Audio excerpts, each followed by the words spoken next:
Maestro, ahora sí, si gusta, podemos iniciar.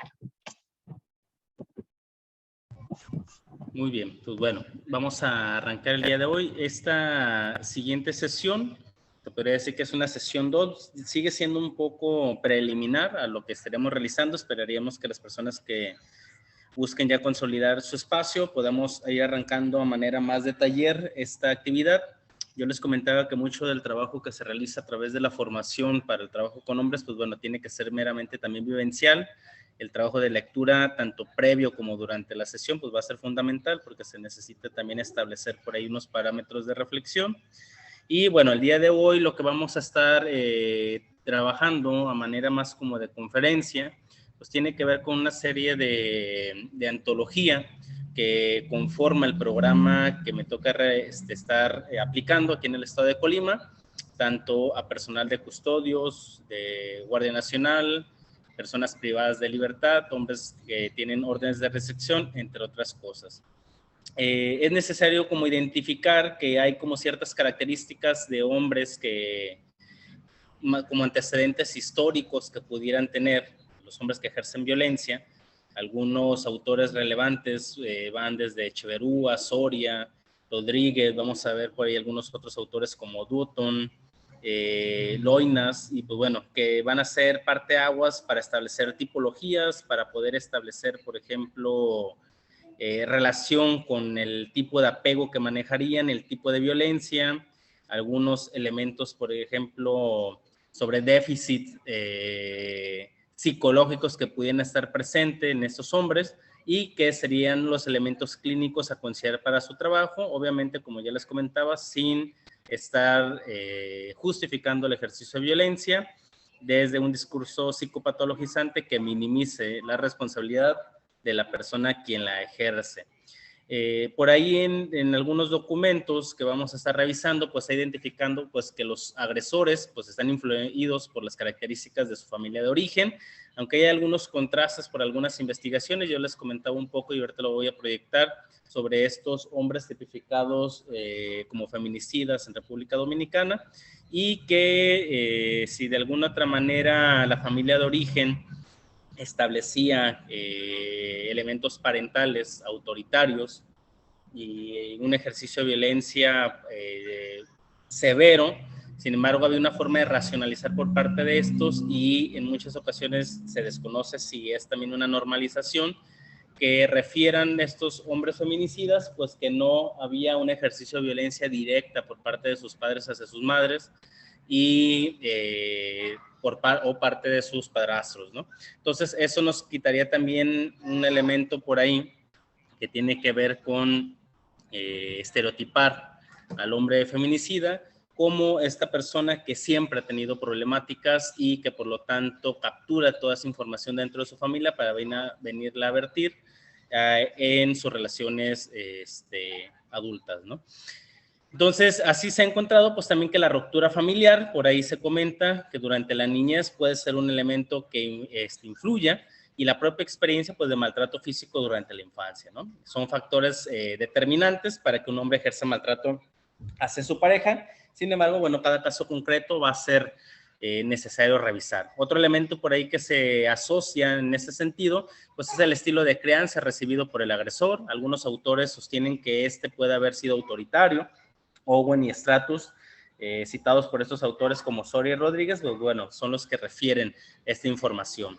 Mientras que otros mencionan que muchos de los maltratadores fueron criados de manera sobreprotectora o permisiva, en donde la madre mantenía un comportamiento sumiso frente al esposo y a los hijos. Eso lo refiere en su momento también Echeverría, y pues bueno, es parte de poder ir entendiendo la dinámica psicosocial de estos hombres. Permítame tantito y seguimos. Además, pues bueno, es de esta información, por ahí hay un autor, Dutton, que es muy relevante, que considera pues que la temprana combinación de haber sido testigos o haber experimentado directamente la violencia y o vergüenza y un apego de tipo inseguro, pues contribuyen a la formación de una personalidad de tipo abusiva en los varones. En ese sentido, tendríamos que tener en cuenta pues, que la conducta posterior del varón trataría de reproducir el autoritarismo que observó en su momento y aprendió de su padre y el rol de la mujer en el hogar.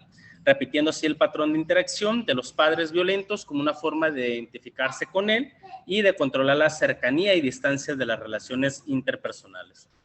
La construcción subjetiva, en este caso de la mujer como una persona vulnerable a quien es posible dominar o someter, lleva pues a que éste descargue su ira, por lo que el ejercicio de la violencia desde el hombre que ejerce maltratador en este caso, pues se vuelve un instrumento para la obtención de ciertos objetivos deseados. Asimismo, la posición de sumisión de la mujer maltratada queda consolidada como una conducta evitativa a las consecuencias negativas derivadas de una conducta violenta por parte de la pareja. Y esto se ha de considerar porque debido a que las víctimas pueden sentirse incapaces de escapar del control de los agresores al estar sujetas por el miedo, la dependencia emocional, el aislamiento o distintos tipos de vínculos que pueden ser económicos, legales y sociales. Hay que considerar como parte del tema de investigación en temas de violencia de género. Por ahí hay un documento que habla sobre la construcción neuropsicológica de la mujer maltratada, que es como el síndrome de violencia doméstica, sale por ahí el 2003 aproximadamente, y en este refiere cómo los mecanismos neuropsicológicos pudieran verse afectados por parte de esta dinámica de maltrato que se encuentra la víctima. Y no solamente es un mero elemento subjetivo de trauma el que se considera, sino realmente un elemento neurofisiológico que está presente, que le impide a la persona poder tomar decisiones más allá del círculo de violencia en el que está. Entonces, se ha de tomar en cuenta pues, que son múltiples los conceptos para describir la violencia ejercida por los hombres sobre las mujeres y lo que dificulta la terminología en utilizar según Loinas. Lo que es una realidad pues, es de que estos comportamientos violentos en los hombres son resultado de aprendizajes construidos debido a un proceso de socialización primaria, pues donde las dinámicas familiares representan un modelo de relacionarse de esta manera significativamente, ¿no? Asimismo, estos aprendizajes pues, se dan en un proceso de socialización secundaria en el cual su entorno extrafamiliar pues, sienta las bases para aplicar lo aprendido en la familia, lo que permite ser un espacio para que otros individuos aprendan formas y modos de relacionarse, los cuales se van normalizando y tolerando. Y eso es algo bien relevante porque cuando uno trabaja con estos hombres que ejercen violencia, muchas de las cosas que refieren es de que ellos encuentran a veces en estos grupos de reflexión masculina espacios en los que se permite, por ejemplo, tener cierta relación con mayor apertura, mayor confianza. Sin embargo, refieren que llegan a sus casas, llegan a sus círculos de amistades y la dinámica sobre mantener pensamientos misóginos o que buscan reproducir el abuso de poder que pudieran estar ejerciendo, pues están a la orden del día, ¿no? Y una de las cosas que es complicado a veces es poder romper con el sistema en el que se encuentran para poder aplicar lo aprendido en ese tipo de espacios. Asimismo, como parte de esas líneas que voy como refiriendo, pues es de que mucho del trabajo que se utiliza o se nombra como grupos de reeducación, pues tienen que ver con eso, ¿no? La capacidad de reaprender nuevamente algunos aspectos sobre la interacción entre las personas. Lo anterior, pues bueno, es el andamio que permite operacionalizar la violencia contra la pareja. Este conjunto de comportamientos y aprendizajes, pues se vuelve un patrón de abuso que genera y sostiene una simetría entre el poder y el control que se arraiga de manera cultural, elevando los factores de riesgo para las mujeres, las niñas, niños y adolescentes, como los propios hombres que la ejercen, así como otros hombres sin historia de violencia contra la pareja. La violencia ejercida por los hombres, en este caso denominados que se viven desde una masculinidad hegemónica, pues rompe con un principio de mediación entre pares, que es la paridad, por lo que la violencia no se define como una forma de resolución de controversias, sino como una forma de anular la demanda y subjetividad de la pareja. Hay algunos aspectos sobre la psicología del agresor que están como muy presentes, sin embargo, no necesariamente estereotipar a estos hombres pues es primordial. Tenemos que revisar cada caso concreto para poder establecer las herramientas de intervención y los lineamientos que se tendrían que estar tomando en cuenta. Si bien es cierto que la violencia ejercida por hombres agresores es resultado de la socialización de conductas violentas normalizadas y toleradas, las cuales no se justifican como mera falta de control de impulsos, existen factores precipitantes como lo son las situaciones de estrés, el abuso del alcohol, las drogas, el tema de la celotipia, que sumado a un historial de actitudes previas de hostilidad, con déficit de habilidades de comunicación, de solución de problemas y dependencia emocional, pues son el cultivo ideal para el uso de esos comportamientos. Ya en su momento, esta serie de elementos, pues bueno, identificados por algunos autores como Kelly, Dardis, por ahí del 2015.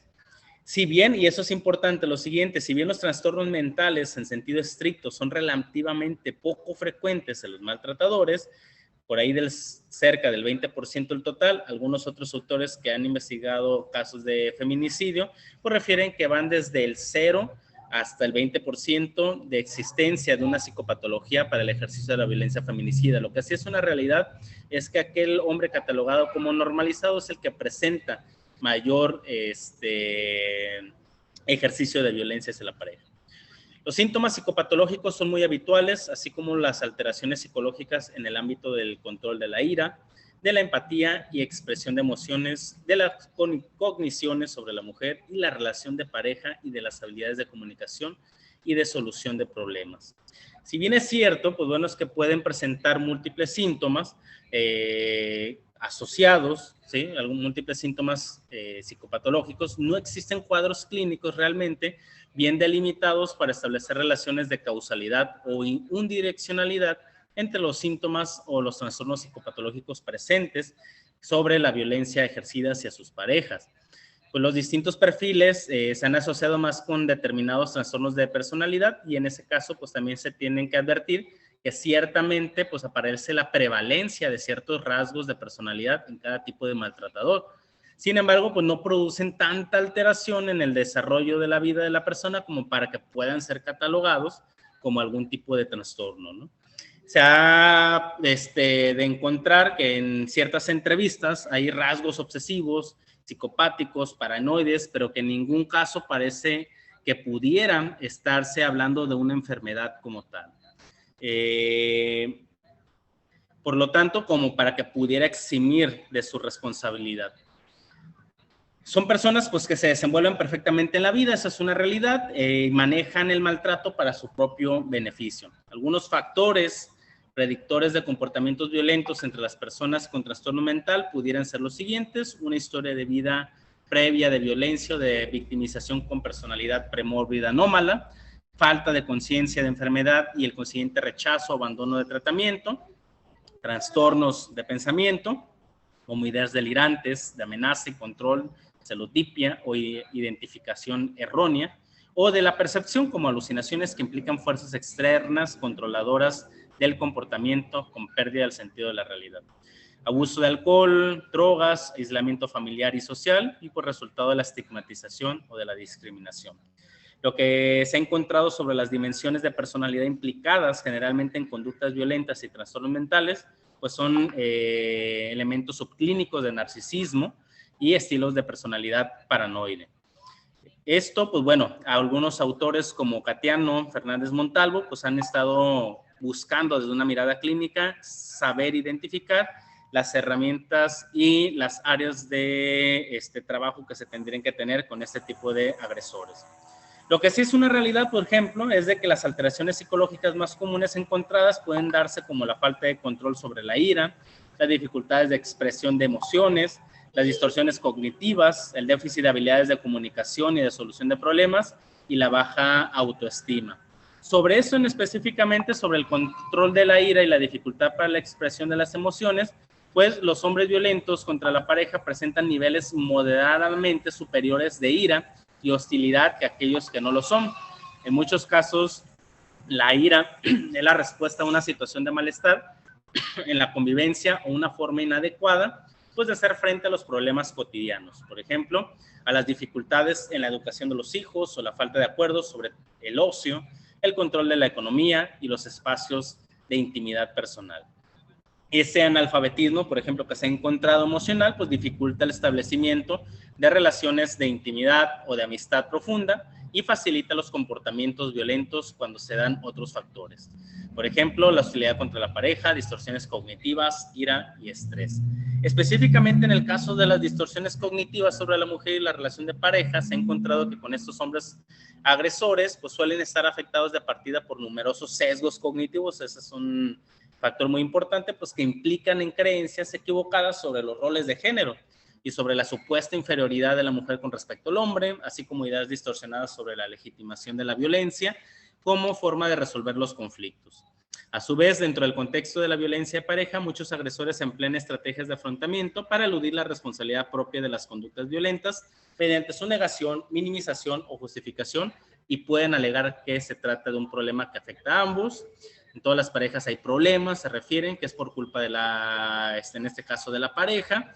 Se hacen atribuciones externas, como que los problemas del trabajo hacen perder el control, incluso personales, están pasando por una mala racha, que de algún modo eluden la responsabilidad de los comportamientos violentos o restan importancia a las consecuencias negativas de esa conducta para la víctima. Cuando una conducta en sí específicamente genera malestar al pensar fríamente en ella o es rechazada socialmente, pues utilizan estrategias de afrontamiento o distorsiones cognitivas para eludir la responsabilidad y atenuar el malestar interno que pudiera generar el agresor. ¿Como qué cosas? Bueno, la minimización, la negación o el falseamiento de las consecuencias de la violencia ejercida, el desplazamiento, la difusión de la responsabilidad, la deshumanización o atribución de culpa a la propia víctima. Y como parte de los déficits de habilidades de comunicación y solución de problemas, pues se identifican pues que los maltratadores suelen presentar unas habilidades de comunicación muy pobres y una baja tolerancia a la frustración, así como estrategias inadecuadas para solucionar problemas. Y esos déficits, unidos a los conflictos y los problemas cotidianos, pues bueno, pueden generar un estrés permanente y actuar como desencadenantes de los episodios violentos contra la pareja. Por ahí también hay un elemento que hay que considerar que tiene que ver con el tema de la baja autoestima, y se ha encontrado que muchos agresores que se caracterizan por tener baja autoestima tratan pues obviamente de dominar, controlar obsesivamente a su pareja, o incluso pueden recurrir a la violencia como medio para conseguir una estima que no logran de otra forma. En esos casos se puede hablar de una violencia por compensación, en donde quien ejerce la violencia muestra una gran inseguridad e intenta superar sus frustraciones con quien tiene más a mano y no le va a responder, ¿no? A su vez, pues los agresores que tienen baja autoestima tienden a percibir muchas situaciones como amenazantes y a minimizar la gravedad de su comportamiento violento, algo que es de gran relevancia dentro del contexto de la intervención psicológica, pues a tomar en cuenta, ¿no? Sin embargo, en otros casos, los agresores se perciben o se muestran ante los demás con una elevada autoestima que, lejos de ser saludable, no es más que el reflejo de una distorsión en su autoimagen con tintes narcisistas, que igualmente denota pues una profunda inseguridad. Estas personas pueden vulnerar los derechos de los demás, mostrar poca empatía y comportarse violentamente ante situaciones percibidas como una afrenta a su dignidad, llevarle la contraria, quitarles autoridad ante otras personas. Parte de esto, pues bueno, nos daría una serie de ideas para saber cómo ir clasificando los diferentes hombres que ejercen violencia. Voy a compartirles un poco esta clasificación que tenemos por aquí.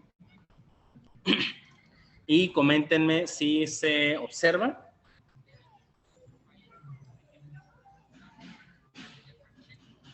Coméntenme si se observa lo compartido. Muy bien. Bueno, tenemos por ahí esta propuesta de varios autores, entre Amor, Holworth, que es muy relevante para el trabajo sobre el tema del tipo de apego en hombres que ejercen violencia. Y vamos a encontrar que por lo general la prevalencia estimada en los sobrecontrolados o normalizados, o te voy a poner esa laminilla, pues va de que estos suelen ejercer este tipo de conductas a partir del 36 al 50% comúnmente, a diferencia de los catalogados como disfóricos o borderline, que van desde un 15% a un 25%, y los antisociales. Si bien el riesgo potencial de violencia es bajo en los sobrecontrolados o aquellos denominados normalizados, no tendríamos que minimizar el riesgo que pudiera estar latente en los casos donde hay un desborde del control y el poder que se tienen sobre las parejas o la familia, y en el cual esto los llevaría al ejercicio de una violencia que va más allá de la realizada comúnmente, que pudiera ser psicológica, al grado del ejercicio de violencia feminicida. Si bien en ciertos momentos la explosión de violencia que puede ocurrir en cualquier elemento cotidiano es más grave en los casos disfóricos, borderline, antisociales, de alguna otra manera hay una forma de prever el ejercicio de esta en este tipo de hombres catalogados dentro de esta categoría. Pero en el caso de los sobrecontrolados, que es más frecuente, mucho del desconocimiento se da por la forma en que van relacionándose sin ejercicios de violencia tan evidentes y más desde un toque pasivo-agresivo. Obviamente, en los sobrecontrolados tenemos antecedentes penales como nulos, habitualmente en los borderline no, y en los antisociales muy frecuente. Las características de violencia pues suelen ser baja, como les decía, limitada solamente al hogar. En los borderline es más común, con mayor frecuencia y gravedad. Asimismo, hay una alta frecuencia y gravedad generalizada en los casos antisociales. Sobre la psicopatología, no es muy frecuente en los casos sobrecontrolados, pero sí hay elementos subclínicos como narcisismo, rasgos compulsivos, histriónicos, esquizoides, de dependencia y con tendencia al actuar pasivo-agresivo.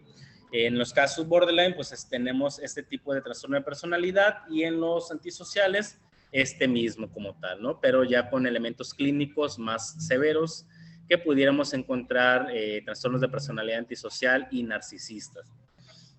Como notas para los sobrecontrolados y el ejercicio de violencia, se da como miedo a sentirse atrapados en la relación y al padecimiento de crisis catatímicas, que son actos repentinos y aislados que derivan de un estado de tensión con una fuerte carga emocional. El hecho de que exista este tipo de crisis catatímicas no es para justificar, como bien se ha hecho desde el derecho, que tiene que ver con justificar este tipo de actos con un concepto que tiene que ver con emoción violenta o algo así, que a veces se utilizaba en el derecho penal, como para poder justificar esta falta de lucidez sobre el acto realizado, ¿no? Parte, pues bueno, de los autores refieren, pues bueno, que el estudio de Holowitz se identificó una cuarta tipología denominada antisocial de bajo nivel, y que también puede estarse presente como en el 33% de los casos. Los tipos de agresores contra la pareja van desde la extensión de la violencia, que es exclusivamente contra la pareja, violentos generalizados, y tenemos aquellos con un perfil psicopatológico que van como agresores con déficit de las habilidades interpersonales, sin control de los impulsos además. Bien, hasta aquí me gustaría escucharles un poco qué es lo que van escuchando, qué es lo que van captando, para poder también tener su punto de vista. Adelante.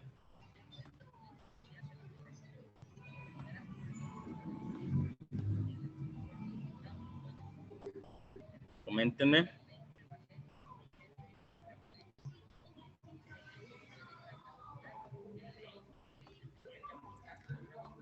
¿Hay alguna pregunta, algún comentario?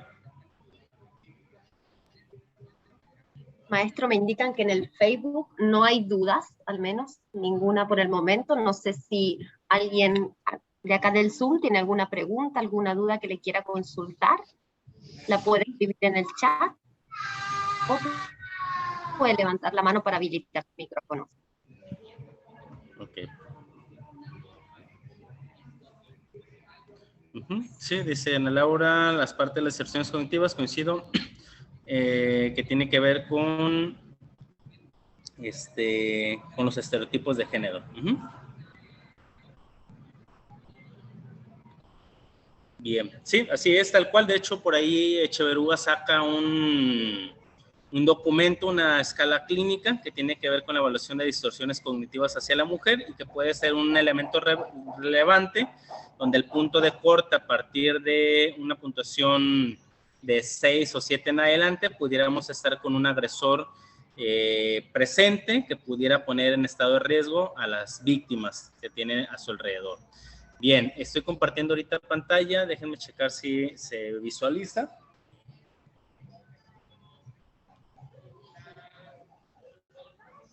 Ok. Coméntenme por allá, compañeras, si está la pantalla activada. Buenas noches. Me gustaría hacer un comentario. Sí, adelante, adelante.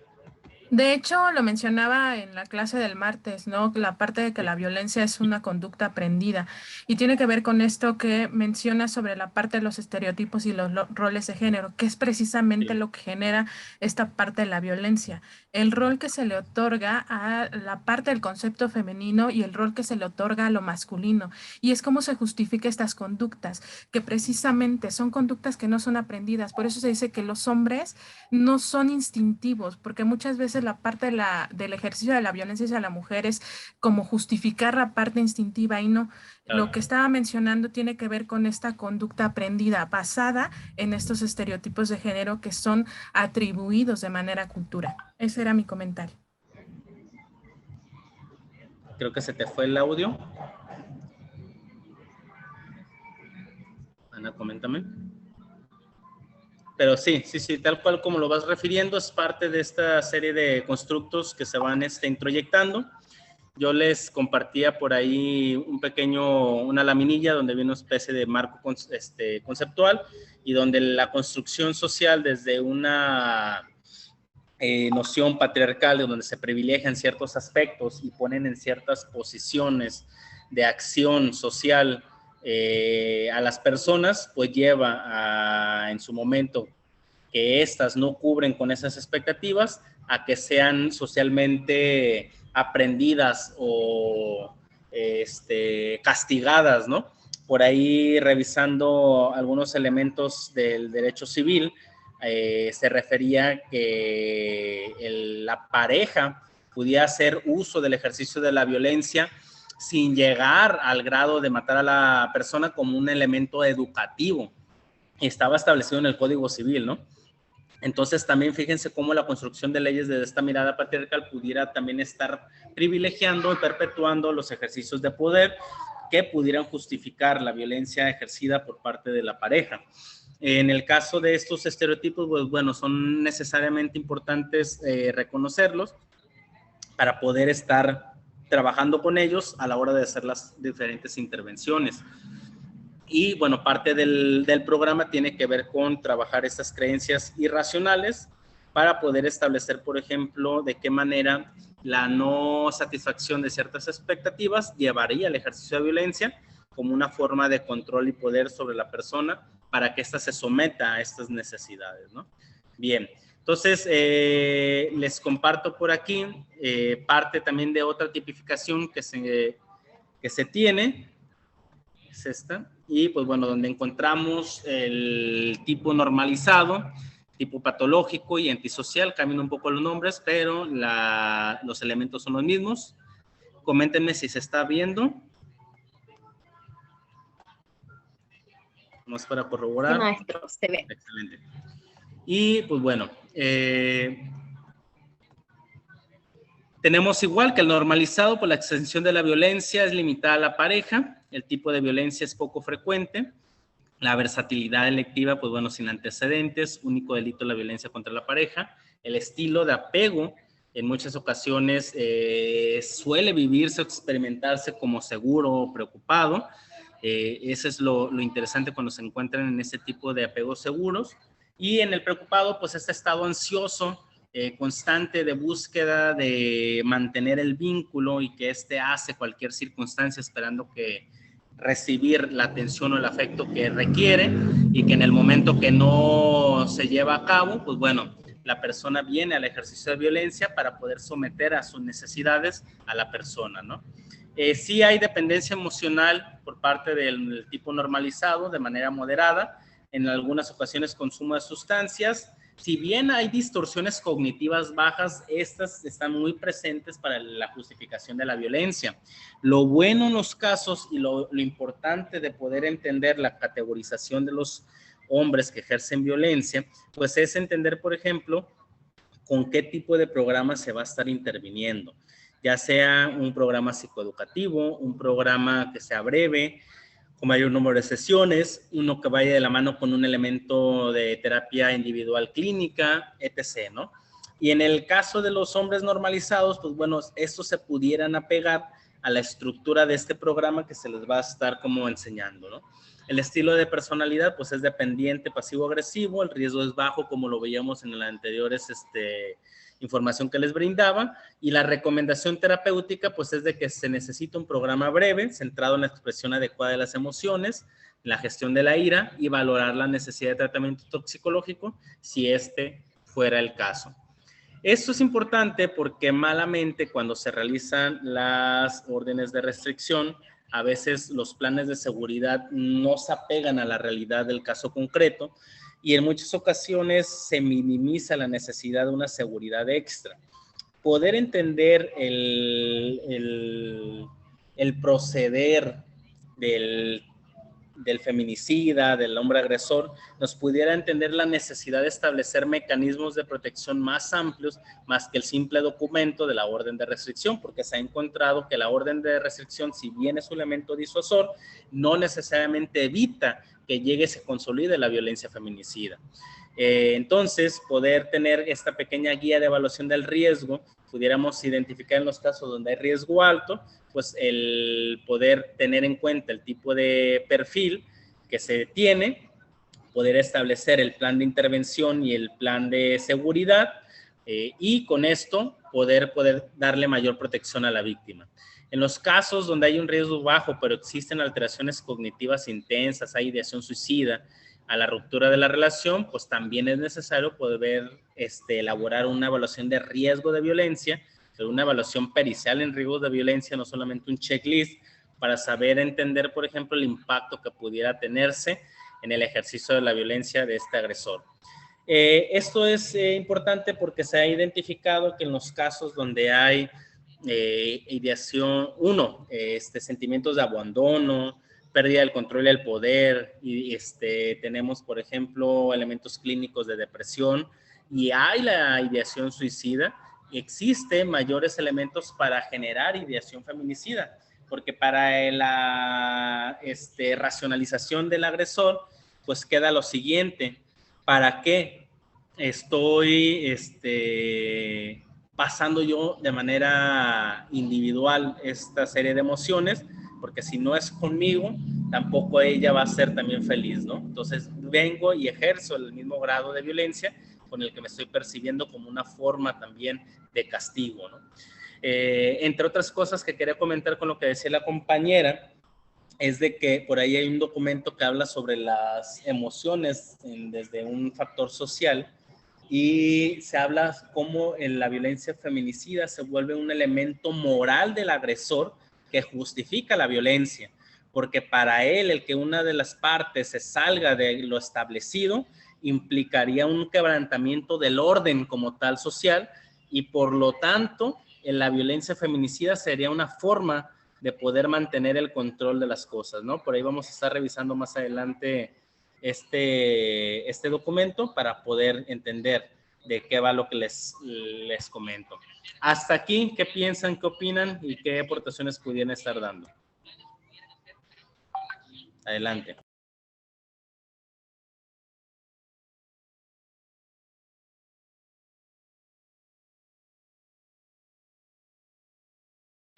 ¿Quieren comentar algo? Hay una pregunta, maestro, no sé si la alcanza a leer o si la leo. ¿Se puede utilizarse el HCR20? Ana Laura. En estos casos, sí, y no solo dejaría el HCR, yo creo que pudiera sumarle la aplicación de un PAI para también ver las escalas de riesgo de violencia y simulación, y el MPI-2RF pudiera ser también un elemento ahí como interesante a tomar en cuenta.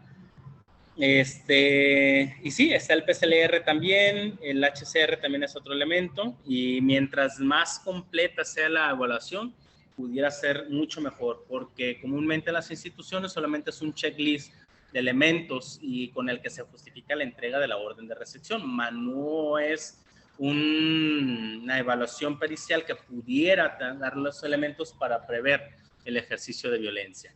Bien. Ok, entonces seguimos. Les comparto un poco entonces sobre estos factores psicosociales de los hombres internos por feminicidio en República Dominicana, algo que ya les venía comentando. solamente como para poder ir también quitando dudas de la forma de personalizar a estos hombres y que no haya mitos en el trabajo que se está realizando.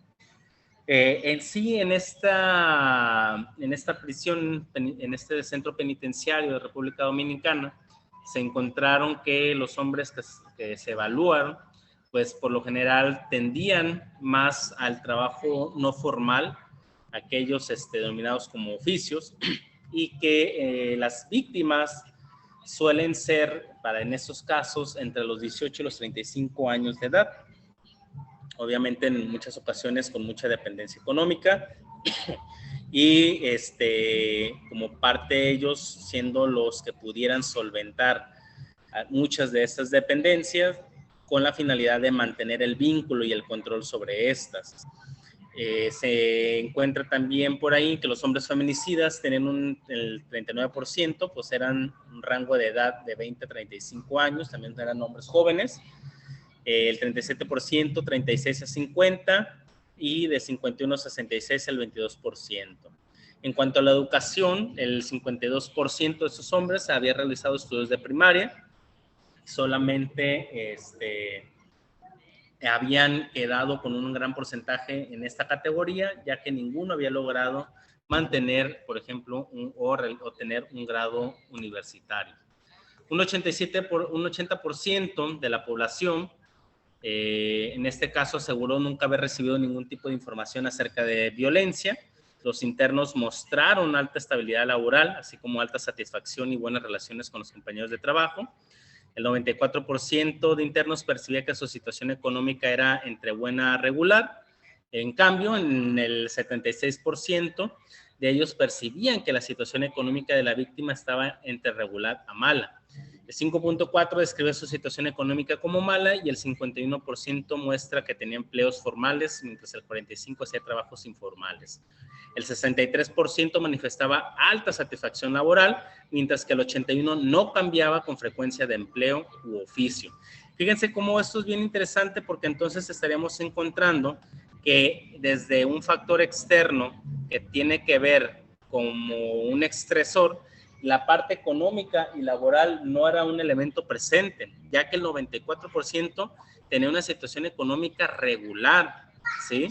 El 63% refería a alta satisfacción laboral y el 81% no cambiaba con frecuencia de empleo.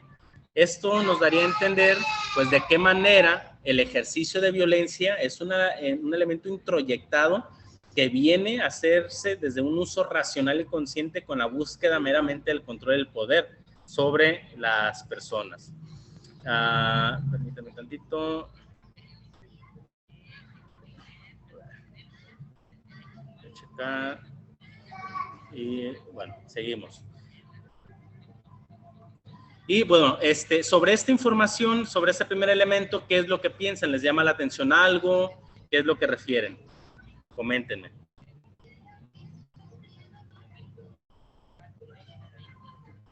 ¿Qué piensan?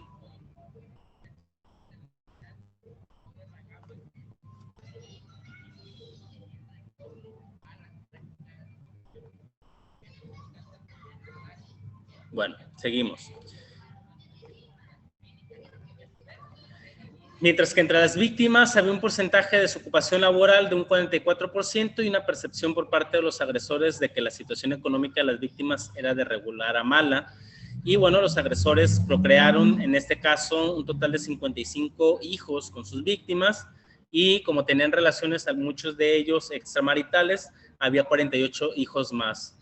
Esto es bien interesante porque entonces una primera pregunta que yo les haría es, ¿ustedes conocen programas, instituciones que brinden estos para poder atender a las víctimas infantes de violencia feminicida o de víctimas de feminicidio?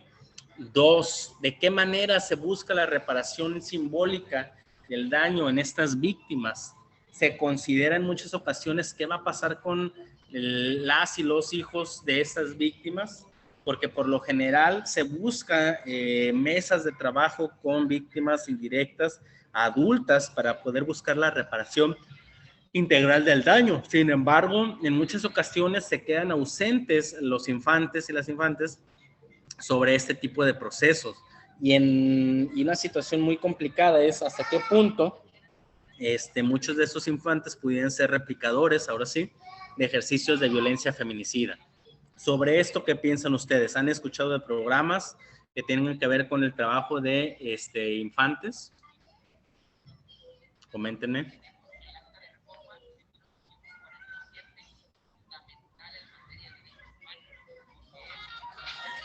Coméntenme.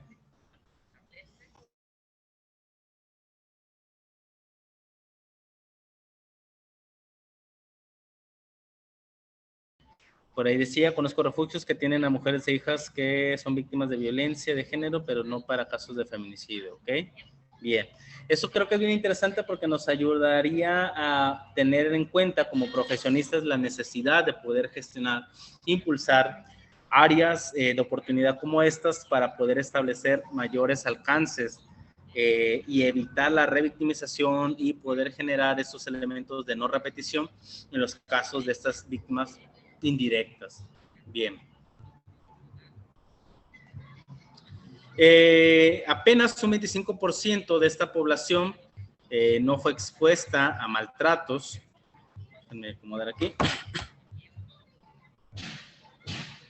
Voy a checar.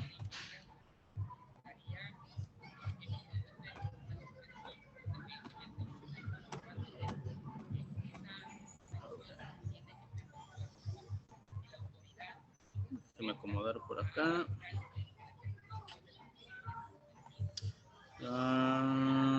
Voy a volver a quitar para compartir. Voy a acomodar la de esta.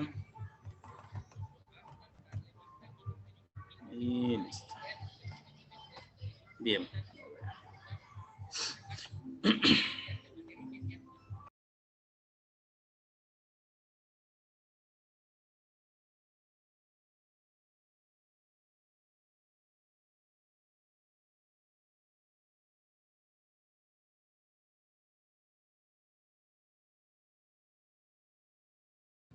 Bien, voy a compartir. Dicen si se ve, por favor.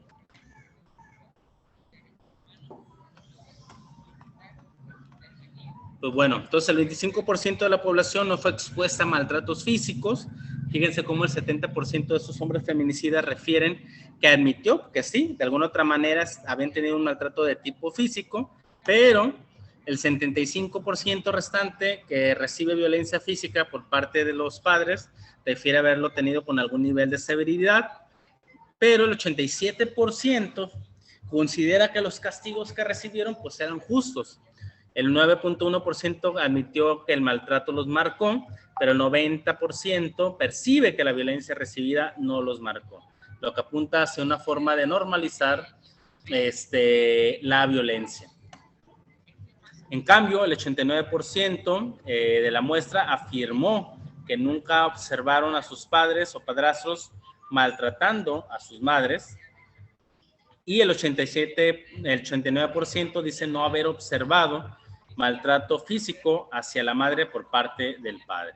Un porcentaje significativo refiere haber tenido una buena relación con el padre, y mientras que un porcentaje superior refiere haber tenido buena relación con la madre. La relación distante a pésima estuvo presente con mayor frecuencia con el padre que con la madre. El 88% de los feminicidios estaban sustentados con valoraciones psiquiátricas.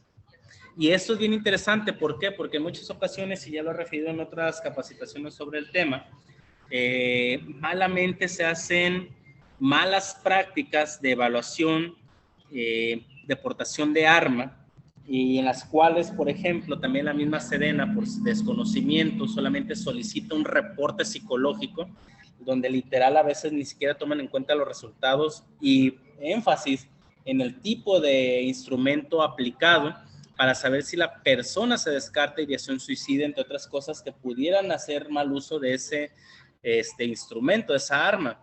Y además de que este tipo de evaluaciones pues tienen su fundamento también de corte pericial y de evaluación de riesgo, La malbaratación de este tipo de actividades lleva a que se realice cualquier cosa, se entregue así, se normalice esa información que se brinda y se acepta por parte de las instituciones, y en muchas ocasiones llevan al uso de malas prácticas de este tipo de armas, ¿no? Entonces, un trabajo que se tiene que hacer ante la evaluación de portación de armas siempre y fundamentalmente tiene que ser un buen trabajo de evaluación de riesgo de violencia. En sí, también, bueno, tenemos que el 57% reveló que mantenía un comportamiento cariñoso con la víctima antes del hecho. El homicidio de la víctima era imprevisible, o sea, no se podía tener conocimiento alguno de que la relación iba a desencadenar los hechos de la manera en que ocurrieron.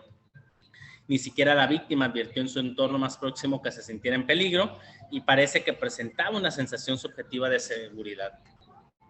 El perfil como tal, criminológico, en algunos casos de feminicidio, pues se pudiera tener de la siguiente manera. Eso es parte de un artículo que se lleva el nombre de perfil criminológico en un caso de feminicidio sin escalada de violencia previa. Esto aunado a lo que les comentaba anteriormente. No se prevé que se va a llevar a cabo el ejercicio de violencia feminicida, sobre todo en los casos normalizados como estamos exponiendo. Dice que ni siquiera la víctima advertía en su entorno más próximo que se sintiera en peligro, y parece que presentaba una sensación subjetiva de seguridad. Entonces, ¿cómo se dan esos casos? Dice, los feminicidas presentan un perfil demográfico más convencional que los homicidas fuera del ámbito de la pareja.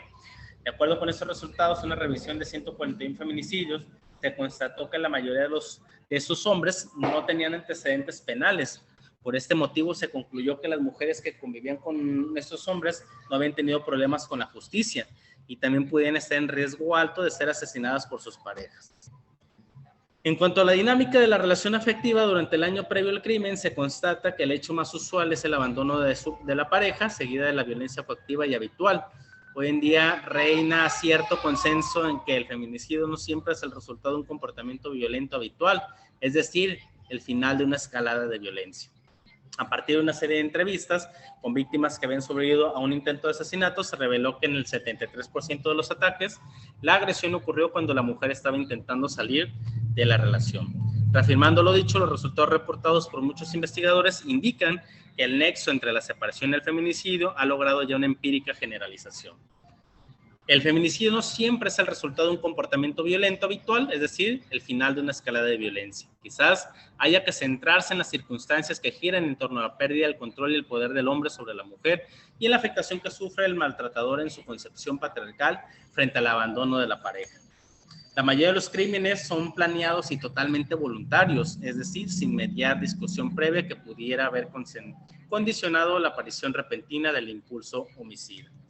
La sintomatología obsesiva, ansioso-depresiva, la ira, los profundos sentimientos de desesperación o frustración pueden ser suficientes para desencadenar el crimen. Aunque se obtenga un riesgo bajo y el autor sea una persona sin rasgos antisociales, se recomienda a criterio de su autor que si están presentes los anteriores factores, no se descarte el riesgo feminicida. Bien, hasta aquí, ¿qué piensan? ¿Qué quieren comentar? ¿Quisieran compartir algo?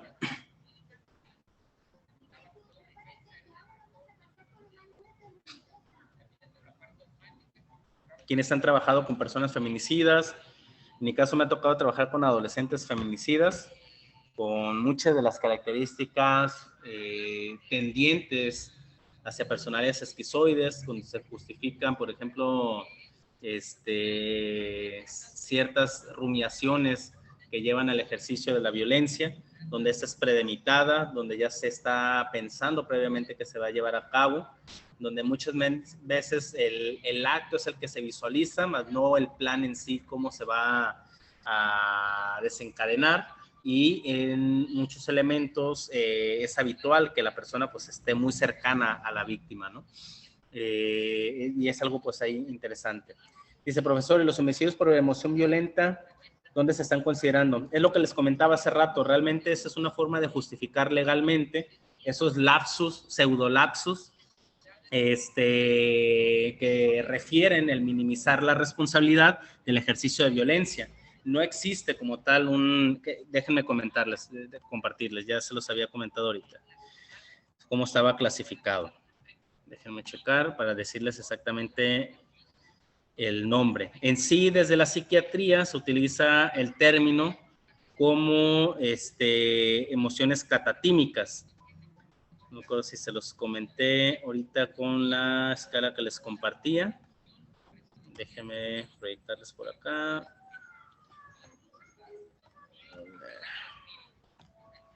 Déjenme checar. Estas como tal, esos elementos, estos lapsus catatímicos, en muchas ocasiones, si bien es una conducta disruptiva, impulsiva, resultado del conjunto de ir en aumento el cúmulo de tensión sobre el acto que se va a desencadenar, en muchas ocasiones ya viene preparándose la conducta catatímica. La persona se molesta porque la otra persona no cumple con las expectativas que se le está solicitando, se empieza a ver una serie de elementos de violencia que están presentes y constantes desde una postura pasivo-agresiva. El tema es de que llega un momento en el que hay una pérdida del control completo y viene el ejercicio de violencia feminicida. Sin embargo, ya viene siendo premeditado, ¿no? Entonces es algo que tendríamos que considerar y evitar la justificación y minimización de este acto con la finalidad de buscar una tipificación distinta a la hora de estar ejerciendo el proceso legal, ¿no?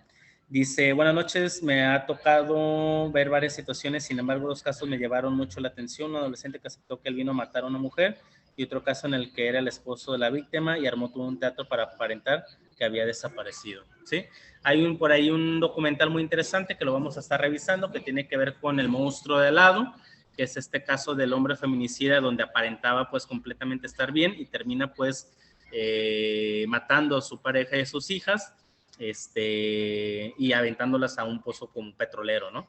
Y pues bueno, vamos a buscar cómo entender la dinámica de este hombre normalizado. Quiero compartirles un poco de este artículo. Déjenme checar. Hombre. Maestro, disculpe, Ana Laura levantó la mano hace un rato.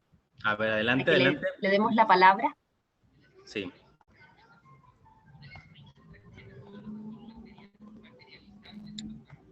Ana Laura, si quiere comentar. Adelante, adelante.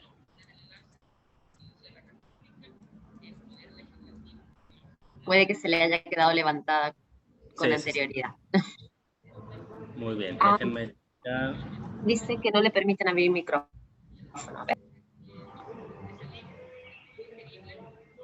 Adelante, adelante.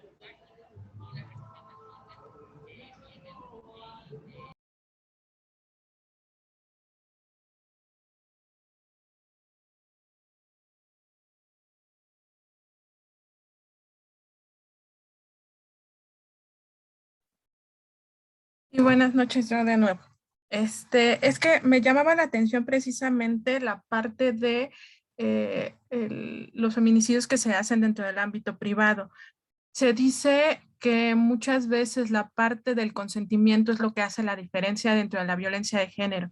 Y me parece que dentro del ámbito de la pareja, dentro del ámbito de un matrimonio, ese concepto no queda muy claro, porque al final la percepción que tiene el agresor es que la mujer es de su propiedad. Claro. Y creo que muchas veces es la manera de justificar que no visualizan la diferencia entre ese consentimiento, porque al final, digamos, es su pareja. Me llamó la atención esos datos porque precisamente me remonta a esta idea, el sentido de propiedad de la mujer, que tiene, más bien que el hombre tiene sobre la mujer dentro del ámbito privado. Sí, sí, sí, y obviamente pues ya son creencias preestablecidas, ¿no? Esos sesgos cognitivos que en su momento van a justificar el ejercicio de violencia. Pudiera ser que hay un momento en el que la intensidad de molestia, la intensidad de incomodidad presente por parte del agresor, pues pudiera llevar al arranque de enojo. Sin embargo, algo muy importante es entender que esto no es algo resultado de un momento a otro, sino de toda una serie de pensamientos que van construyendo la justificación del ejercicio de violencia hacia la pareja, ¿no? Entonces, eso es importante. Déjenme checar, en este documento que les recomiendo revisar, que es el de tipologías de feminicidas con trastorno mental en España, de Raúl Aguilar, por parte del Colegio de Madrid, empieza, pues bueno, a hacer un referente sobre la existencia de algunos tipos. Se habla, pues, de que algunos de los elementos encontrados, pues, son muy pocos aquellos que tienen algún tipo de psicopatología, que viene siendo la tipología 1. Se habla, por ejemplo, de enfermos mentales o responsables, que van del 25%, pero se han encontrado, en este mismo documento lo refiere, con porcentajes bajos, ¿no? La tipología 2, pues son los antisociales coactivos, y tenemos tipología 3, que son los normalizados, temerosos y responsables, que son personas que no abusan del alcohol, algo de lo que ya estaba comentando. Pero fíjense, dice, con todo, la afectación psíquica que padecen no impide que comprendan perfectamente lo que hacen y que obren en consecuencia, de modo que no es usual la apreciación de atenuantes o eximentes por los tribunales.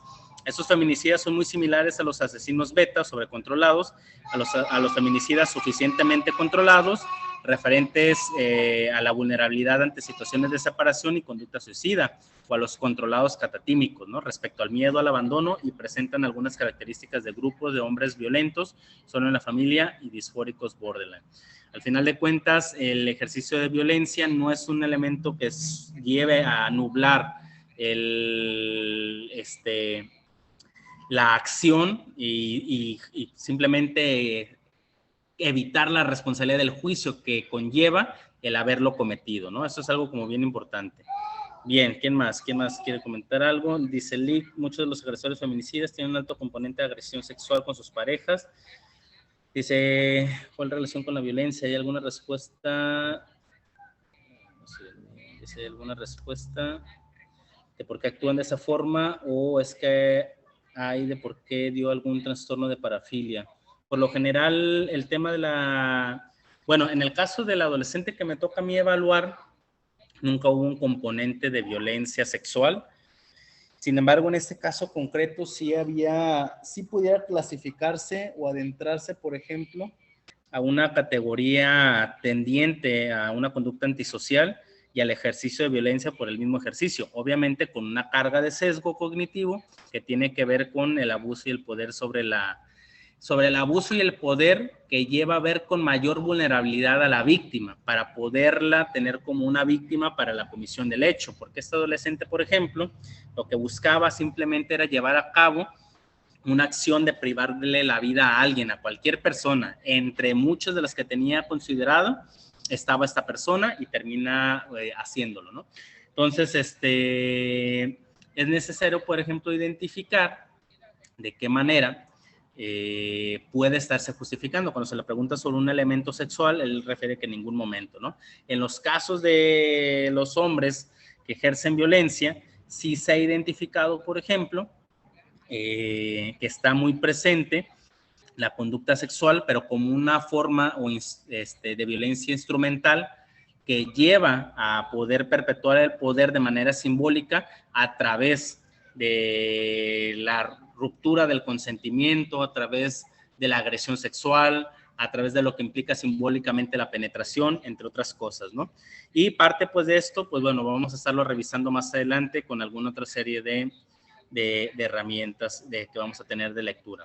Bien, hasta aquí, ¿qué es lo que identifican? ¿Qué es lo que piensan? Porque hay un documento, hay un material visual que quisiera proyectarles para que pudiéramos estar como viendo cómo se trabaja en España a esos hombres que ejercen violencia. Coméntenme.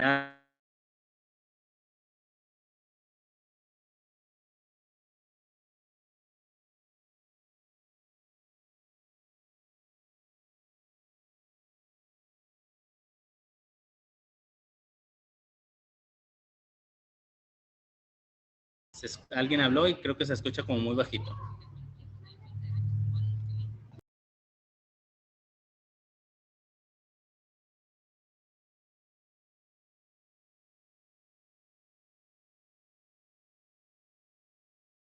No tenemos ninguna mano levantada hasta el momento y no hay comentarios ni preguntas en el chat.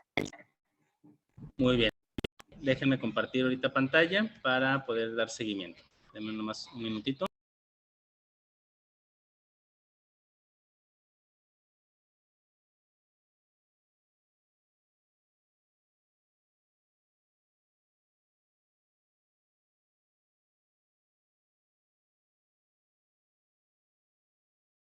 Bien, voy a compartir pantalla y me dicen si se alcanza a observar.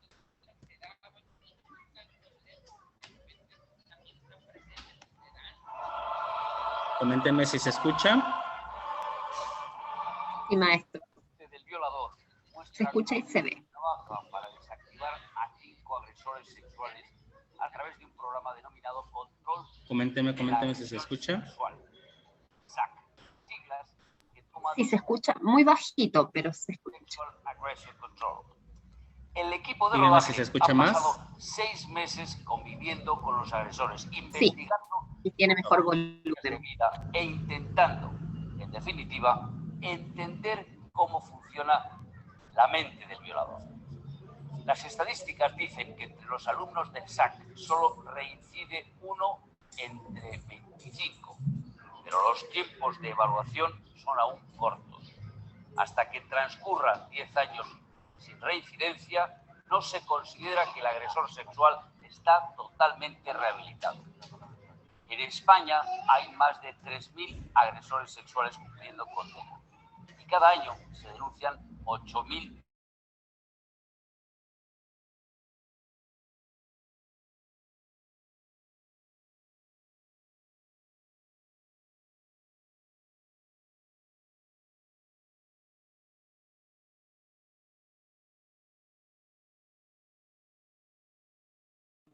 Se detuvo el video, maestro.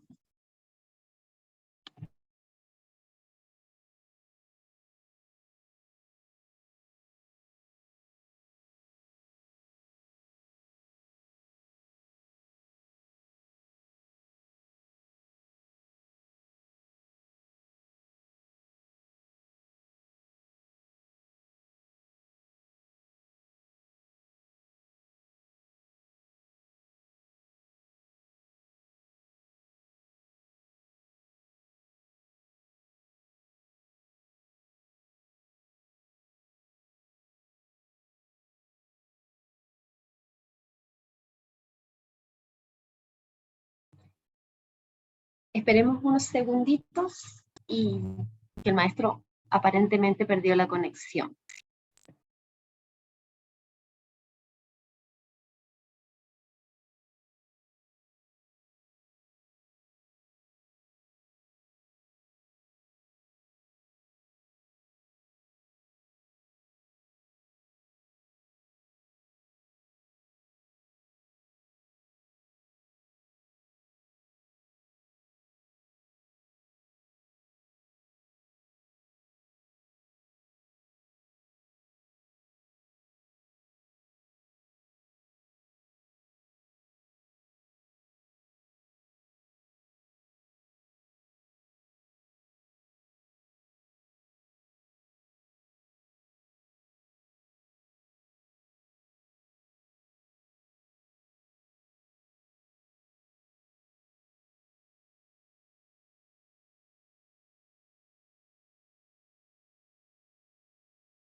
Estimados, esperemos unos minutitos hasta que el maestro retome su conexión.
rodaje Estimados, ha ¿me pasado pueden confirmar si el video se ve y se escucha?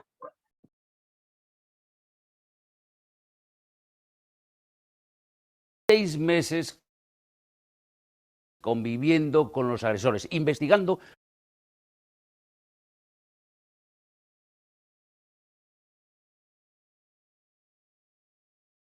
sus trayectorias de vida e intentando, en definitiva, entender cómo funciona la mente del violador.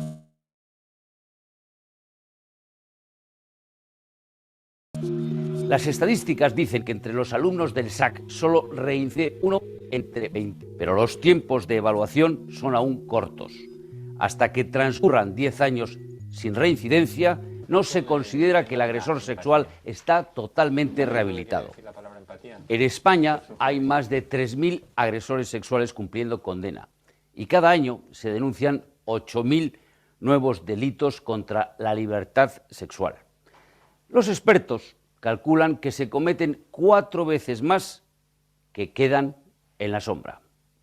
Con dirección, realización y guión de Albert Solé, La mente del violador.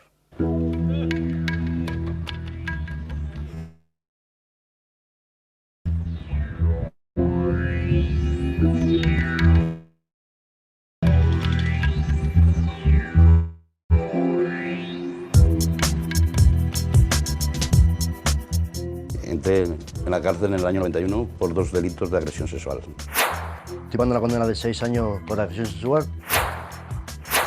Estoy aquí en Brians cumpliendo varias condenas por delitos sexuales con menores. Estoy cumpliendo un delito de una violación, ¿vale? No emplis la ropa, se quité todo y la violé.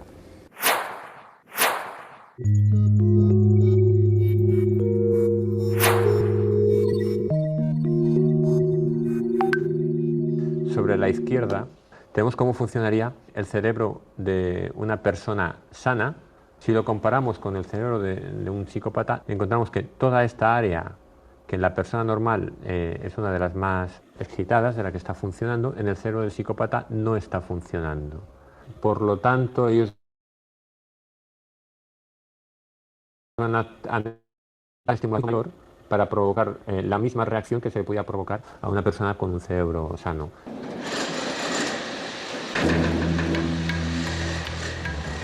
Poca gente conoce tan de cerca los resortes internos de los agresores sexuales como Juan Carlos Navarro. Además de profesor en la universidad, es psicólogo en la cárcel Aquí de ando de regreso, pero Él adelante. ha sido uno de los Tema del pioneros en la aplicación del programa SAC, con el que se intenta evitar a los cerca de 3.000 agresores sexuales que actualmente cumplen condena en España. Por primera vez, un grupo de violadores nos hablará a cara descubierta de sus experiencias y de sus expectativas. La pregunta es si todos son reinsertables y si las terapias como el SAC son eficaces para personas que han causado tanto daño. El SAC es un programa de tratamiento que está basado en lo que los psicólogos denominamos técnicas cognitivo-conductuales. Se basa en modificar aquellos patrones de pensamiento que se hayan relacionados con la conducta sexual agresiva y modificar también la propia conducta sexual agresiva. Hace pocos días que este grupo de internos ha comenzado el programa SAC. Para entrar en el curso, que dura cerca de un año, tienen que haber cumplido las 3/4 partes de la condena. Quienes lo superen accederán más fácilmente al 3er grado y volverán antes a la calle. Me llamo Juan Carlos, tengo 32 años, estoy pagando una condena de 6 años por agresión sexual. La primera vez entré en prisión a los 16 por agresión sexual también. Me metieron una condena de 30 años y yo creo que esta va a ser mi última condena porque cuando salga de aquí me voy de Cataluña. Mi nombre es Javier, el apellido, dejémoslo. Y sí, estoy aquí en Brians cumpliendo varias condenas por delitos sexuales con menores. Yo soy Evaristo Alvear Martín y entré en la cárcel en el año 91 por 2 delitos de agresión sexual. he estado 3 años en condicional y al tercer año he recidido con otro delito de agresión sexual. Me llamo Luis Manzano Mendoza, ¿vale? Y estoy cumpliendo un delito de una violación, ¿vale? Hace 20 años. La estoy pagando. Juan, yo en el 29 de mayo de 1991 me junté con un compañero para comprar hachís. Nos fuimos de fiesta y de camino a la discoteca nos encontramos con un grupo de inglesas. Más para adelante me encontré una que se ve que era la abeja descarriada, o sea, la que se había quedado atrás en la discoteca, a lo mejor con el novio que había ligado o lo que fuera. Y sin darme cuenta de esto, pues claro, se lo quité todo y la violé. La primera fase del programa consiste en eliminar el uso de justificaciones y enseñar a los alumnos a que asuman los hechos. Son los llamados mecanismos de defensa. De mecanismos de defensa hay de 3 tipos, ¿de acuerdo? Unos consisten en negar que las cosas hayan pasado, es del tipo yo no lo hice. Hay un segundo bloque que de lo que se trata es de quitarle importancia a los hechos, del tipo para tanto. Y hay un tercer bloque que de lo que se trata es de quitarle la intención. Es decir, uno reconoce que algo ha pasado, uno reconoce que las cosas sí que fueron graves, pero lo que hace es negar la intención. ¿Hasta aquí tenéis alguna pregunta? ¿Habéis entendido? ¿Sí? Pues vamos a hacer un ejercicio.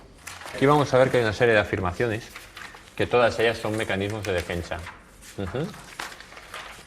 Bueno, la primera dice, siento llegar tarde, perdí el autobús. ¿De qué nivel sería?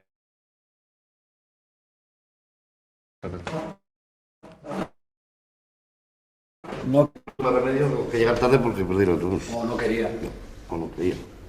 Digamos que lo que está negando es su intención de llegar tarde. Sí, claro. Ahora vamos a hacer alguno de los de la página siguiente, ¿vale? Dice, yo no violé a esa mujer, está mintiendo porque me odia. De la misma manera que antes. ¿En qué nivel estaríamos? ¿Qué opinas? Que no tuvo la intención. ¿No tuvo la intención? ¿Hay otras opiniones? Sí. En el está negando que no la violó. Negación. Fijaros que hay negación, pero añade algo. Es que ella me odia. Por tanto, añade algo de coartada.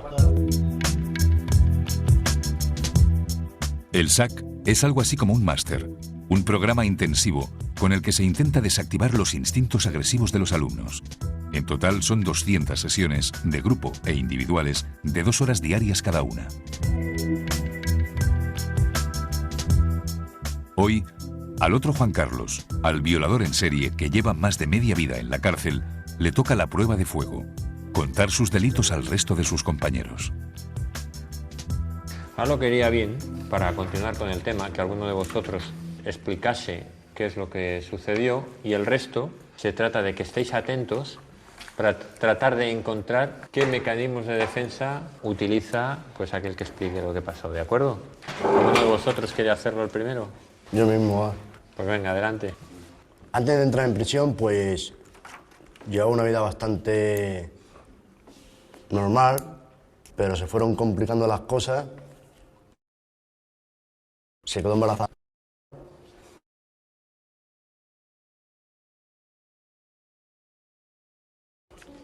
Y me saturé, me hice una pelota y la pelota fue a más, que ya me quedé como en blanco y empecé a cometer pequeños delitos que era el robo para pagarme pues lo que era para pasar el mes. Y luego pues aprovechaba y a alguna chica pues le metía mano, le tocaba los pechos, le tocaba el culo. Y todo esto se convirtió pues en una agresión porque lo hacía con mi propio vehículo. Bueno, vamos a ver. Juan Carlos reconoce que fue él el que hizo esto. Sí, luego aquí no está, ¿vale? ¿Ha hecho algún tipo de minimización en el sentido de decir es que no hubo para tanto? No. ¿No lo ha hecho? ¿No os ha parecido que decía en cierta manera es que solo hice unos tocamientos? Es decir, que fijaros que algo de minimización sí que contenía esto que dice. Pero había más mecanismos de defensa. Estaba bien de coco. Que no estaba bien del coco. Ha dicho que tenía como una especie de pelota en la cabeza, que se hizo una pelota y que no veía ya nada claro. Esto es lo que has venido en cierta manera a decir, ¿verdad? Sí. Como diciendo, Fijaros, es en que uno siente que puede perder el control de sí mismo, es cuando verdaderamente importa que haga lo adecuado. Y lo adecuado pueden ser muchas cosas de las que ya iremos hablando. Saben si les mientes o no. No tienes que hacerte más listo que ellos porque no les vas a engañar. Entonces, si tú no te pones de sinceridad a contar tu problema, tanto el del momento que sucedió como todos los problemas anteriores que han tenido, que también sirven.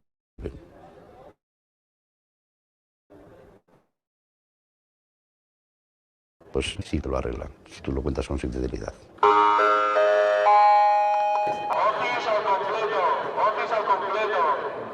Si un señor ha sido un agresor sexual, yo creo que la primera cuestión para su partido lo ha sido. Y por tanto tiene que reorganizar su vida a partir de que lo ha sido. Igual que una víctima ha sido violada. Y tiene que reorganizar su vida a partir de ahí. No lo puede borrar. No se borra nunca. Jamás. El ver películas porno, el ver revistas porno, tú dices, bueno, pues yo quiero hacer con mi pareja esto, ¿no? Y a lo mejor mi pareja no quiere. Entonces, pues, tú dices, bueno, como con la novia no puedo hacer esto, porque la novia igual te dice que eres un guarro o es una guarrería, pues le voy a coger una tía, la voy a obligar y con ella hago lo que me da la gana. La decisión de agredir no es que la tomes en momentos. Yo, por ejemplo, me inventaba un rollo del trabajo para un gimnasio. Parecía que era un gimnasio y que las iba a enseñar yo a dar masajes y tal. Entonces, llegado un momento, pues me enfrentaba, o sea, ya las abusaba de ellas.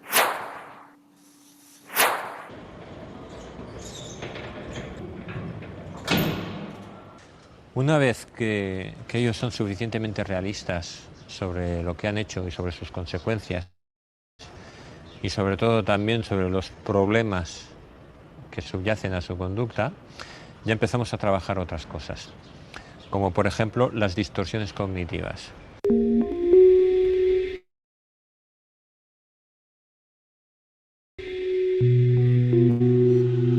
El hombre que tuvo en jaque a la policía durante meses se ha teñido de rubio y se ha afeitado la barba. Siempre fue el hombre de las 1000 caras. Transcurridos ya los 2 primeros meses, los alumnos del SAC se enfrentan ahora al conocimiento de su propio mundo emocional.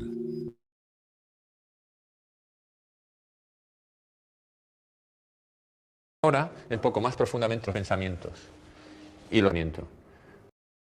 Que muchas veces pues, podemos tener pensamientos. ¿Tú crees, Iván, que en tu caso te pudo pasar algo por el estilo? Explícate un poco para... A ver, tú estabas con una chica en una fiesta o algo por el estilo. Sí, yo estaba en una discoteca un fin de semana.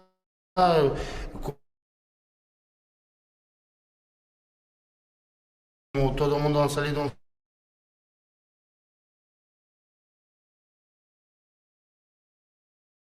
En Marimango con un compañero mío, se ha acercado de nosotros 2 chicas de Sudamérica, de acuerdo para pasarlo bien en mi casa. ¿Tú crees que ella no estuviese de acuerdo?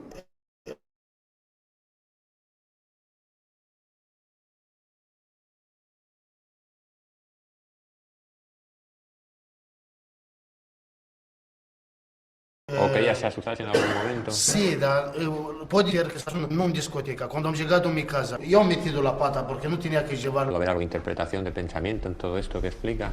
Bueno, más bien él está diciendo que la interpretación del pensamiento era de la chavala. Pero visto así desde fuera, ¿qué opinas? Pienso que él también, pues que pensaba que era una muchacha como la vio más fácil o así, entonces él ya se hacía la idea de que ella iba a hacer.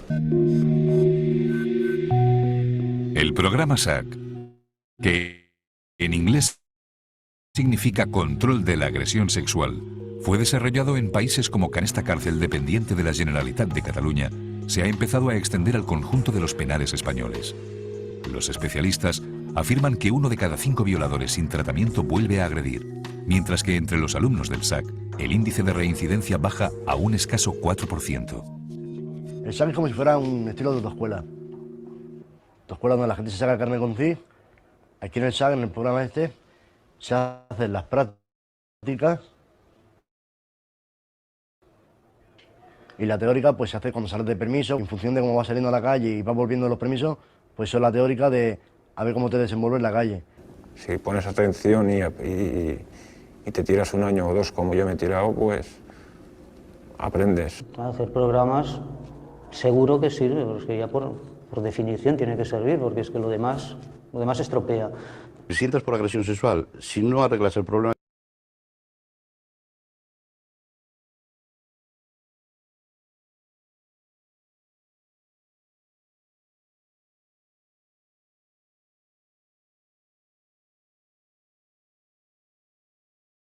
que tienes, cuando salgas vas a volver a delinquir. Si entras por robo y no arreglas el problema que tienes, cuando salgas vas a volver a robar. O sea que en sí los años que te meta un juez de cárcel no valen para nada. Si luego dentro de ese centro penitenciario no hay unos profesionales que te hacen ver el problema que tienes y te lo intentan solucionarlo, vas a seguir igual. Por circunstancias que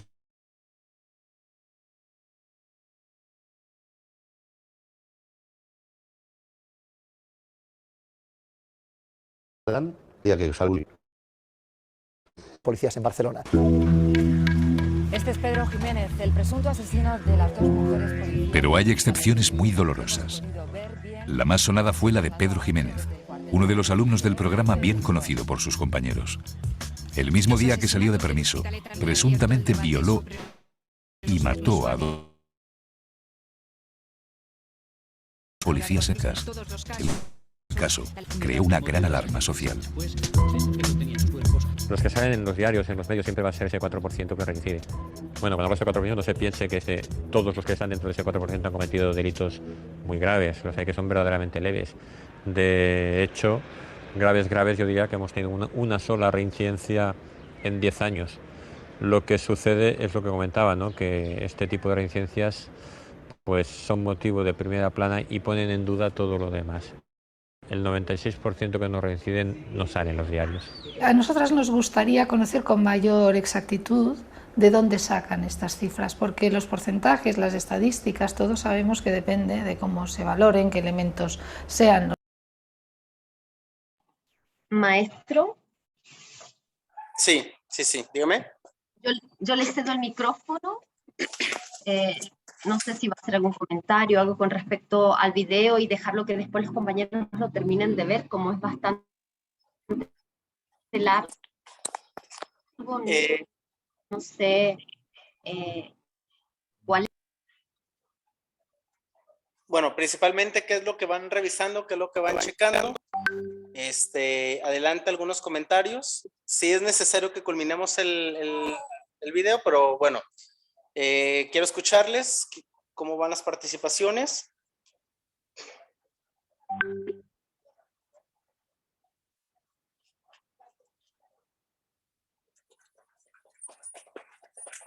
¿Qué es lo que van identificando sobre los sesgos a trabajar, sobre el perfil?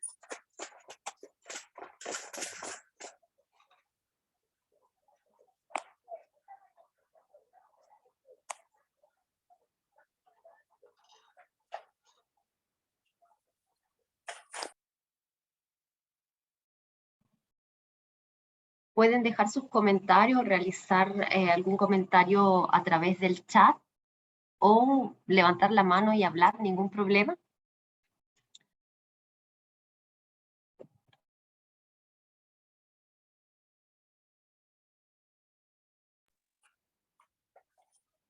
Bien, ok, vamos a seguir proyectando el documental, solamente unos 10 minutos más para dar unas conclusiones finales y poder hacer cierre de la sesión, para dejarles unas lecturas por ahí que ya se las hice llegar al licenciado Kevin, para que pudiera compartírselas, ¿sale? Ok, maestro, hay una pregunta en Facebook. Sí, a ver, dígame. Nos preguntan si en algún punto los feminicidas en algún momento los feminicidas logran sentir culpa. Hay por ahí mucho del trabajo que tiene que ver con Hay una entrevista de TED que se habla sobre el tema de neurociencias y justicia restaurativa, en el que se busca instruir a través de ciertas intervenciones el reconocer la experiencia de las víctimas con la finalidad de poder establecer, por ejemplo, patrones que permitan el desarrollo empático de la situación y de las consecuencias que generaron. Obviamente los procesos que permitan la estimulación, por ejemplo, de los lóbulos frontales para reconocer los alcances de esta acción, pues tendrían que ser como constantes, ¿no? En muchos de los casos sí existe un tema de remordimiento. Sin embargo, en muchas ocasiones es desde una perspectiva como personal de la pérdida de todos los privilegios a la hora de estar privados de libertad. Sí, en algunos otros, por ejemplo, sobre su propia imagen, y en muy pocos sobre la culpa meramente directa hacia la víctima por el hecho de su existencia, ¿no? Sino más bien del remordimiento de lo que genera la pérdida de la imagen de lo que pudo haber seguido en la relación, ¿no?, que se estaba construyendo. Entonces, el hecho de que no haya como una especie de culpa no quiere decir que no haya un razonamiento sobre lo que iba a ocurrir o lo que generaron, ¿no? Bien, por ahí Miriam tiene una mano levantada, adelante. Pues a mí nada más me llamó mucho la atención de que algunos todavía estando en prisión lo niegan, o sea, no están conscientes del acto que cometieron. O en alguno de los casos con lo que estaba yo escuchando, culpan a la víctima o a las circunstancias. Eso es todo, maestro. Sí, obviamente en mayoría de los patrones tiene que ver con estos sesgos y la forma de normalización o minimización de la agresión, ¿no?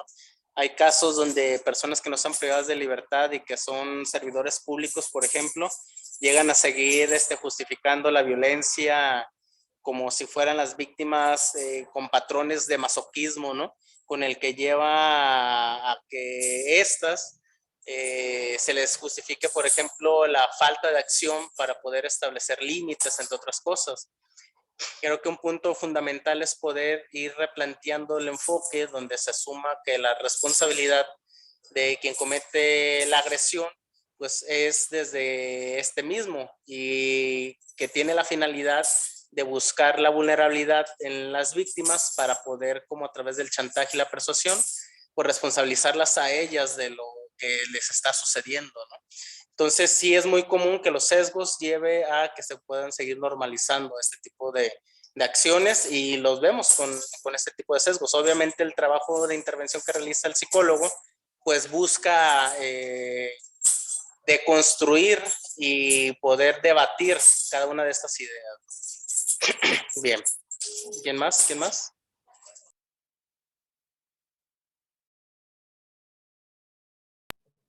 No hay preguntas ni comentarios en el chat, maestro. Muy bien, entonces damos continuación y ahorita para 10 minutitos para poder dar el siguiente cierre.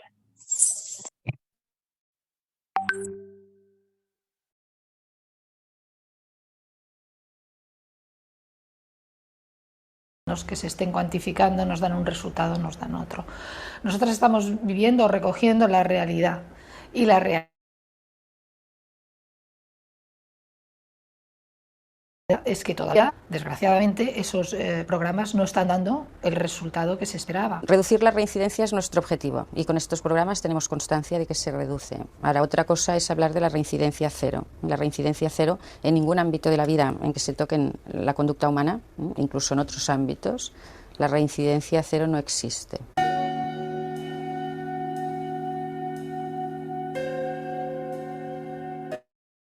En el de esta prisión viven más de 2 delitos internos, todos ellos delitos de sangre o de sexo, respetan entre ellos, pero existe una curiosa jerarquía del delito en la que los agresores sexuales ocupan el último lugar. Juan lo sabe bien. Desde el primer día que entré, desde el 14 de junio del 91, siempre he tenido problemas. Que si para entrar por el comedor, que si ponerte la cola del economato y por detrás te quema la chaqueta. Ya es triste, que estando aquí todo el mundo pues haya unos que vayan juzgando a otros. A veces los que más se meten son gente que también las ha hecho muy gordas en otros sentidos. Por ejemplo, sí, no sé, alguien que te diga que ha matado a 2 o 3 personas y considere que tú eres una persona despreciable por lo que has hecho, pues no deja de ser curioso. Dentro del propio programa hay problemas de convivencia. Los agresores de menores son los peor considerados. ¿Por qué nos mezcla? ¿Por qué nos pone, por ejemplo, si yo estoy preparado por agresión sexual a una mujer y el Iván igual, lo más lógico que estará el Iván y yo juntos? Escucha, tienes que darte cuenta que todo lo que entre en el cuadro de agresiones sexuales... Esta lo dices tú, yo no estoy de acuerdo contigo. Escucha, luego hay otro marco, el que estamos... Uno que va con cuchillo por la calle porque una mujer o abusa de ella o mata, uno que viola a 20 niños y es igual que yo. No, Iván, una persona que entra...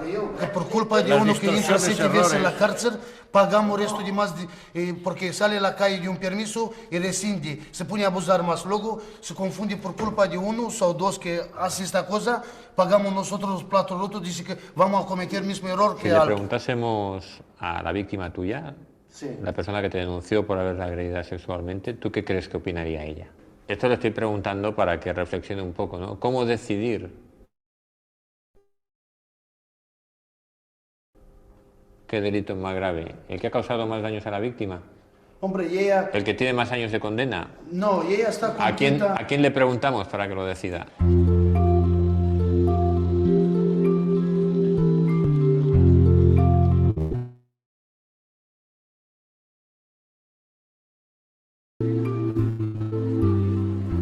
Me llamo Raquel, tengo 23 años y hace 3 años pues fui víctima de una agresión sexual. Guste o no, el reaprendizaje para vivir en sociedad se tiene que hacer en la calle. La calle es el único lugar posible para poder saber a ciencia cierta si los alumnos del SAC están rehabilitados o no. Mientras dure la condena, Juan Carlos, el violador en serie, estará bajo control de jueces. Este seguimiento irá yendo progresivamente. El día que acabe la pena, solo él podrá decidir cómo rehacer una vida que hasta ahora solo ha conocido y provocado sufrimiento.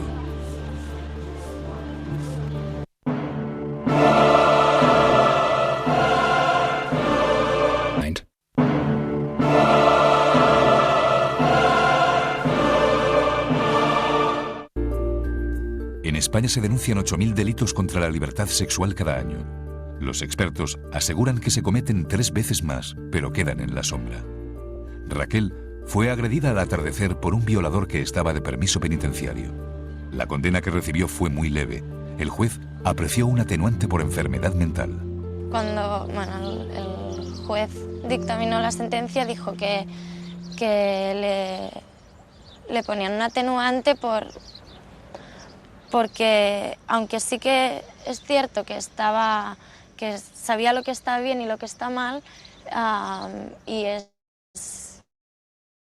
es capaz de reconocerlo, también dice que su inteligencia está dentro de los límites de la normalidad y que él no tiene la capacidad de controlar sus impulsos. Es cierto que hay muchos mitos sociales al respecto de la agresión sexual. No todos son unos enfermos mentales, ni mucho menos. De hecho, agresores sexuales, personas que han cometido agresiones sexuales y que tengan algún tipo de trastorno psiquiátrico, son muy pocos. Son muy pocos. Dicen 2 focos de ataque del epiléptico, uno a la parte derecha y otra a la parte izquierda. Eso me lo hicieron en el psiquiátrico de Alicante y en la calle y todo, ¿vale? Yo no soy agresivo. Me hacen ser agresivo. Me diagnosticaron, aparte del trastorno de personalidad, una psicopatía en 2º grado, pero yo me veo muy bien. Hay gente que dice, está loco. Loco no hay ninguno. Loco, yo pienso que las personas locas hay muy pocas locas. Porque un loco se da con una piedra en la cabeza, ¿no? Tú lo que haces es daño a otra persona, no te lo haces a ti. Hay varias teorías acerca del origen de la agresión sexual. Los psicólogos distinguen entre los agresores de mujeres adultas y los de menores. Luego hay una infinidad de subgrupos. Los agresores en serie, que suelen tener una autoestima muy baja, los psicópatas y los sádicos, mucho más difíciles de reinsertar. Cada violador es un mundo. Muchos tienen trastornos de la personalidad, pero casi todos son perfectamente conscientes de sus actos cuando agreden. No son los violadores hombres más fogosos, ni personas que tengan unas necesidades en este ámbito excesivas, no. Son personas que tienen ese sentimiento de que el placer está en la humillación a la mujer. El problema principal de esto es la educación y que es un objeto y está tratada como un objeto y llevado al extremo, pues es esto. A ver. He cometido un error. Vale. Pero gracias a Dios yo no le he matado. ¿Vale? Yo pienso que violarla no es tan grave como matarla, porque matarla le quitas la vida, ya no puede estar con nadie más. Es peor, porque si la mata no sufre. Si la viola la deja segura para toda la vida. Si la mata no sufre. No sufre. Tú estás con una persona y esfuerzas a una persona. Estará 4, 5 años, 10 años, ¿vale? Pero tendrá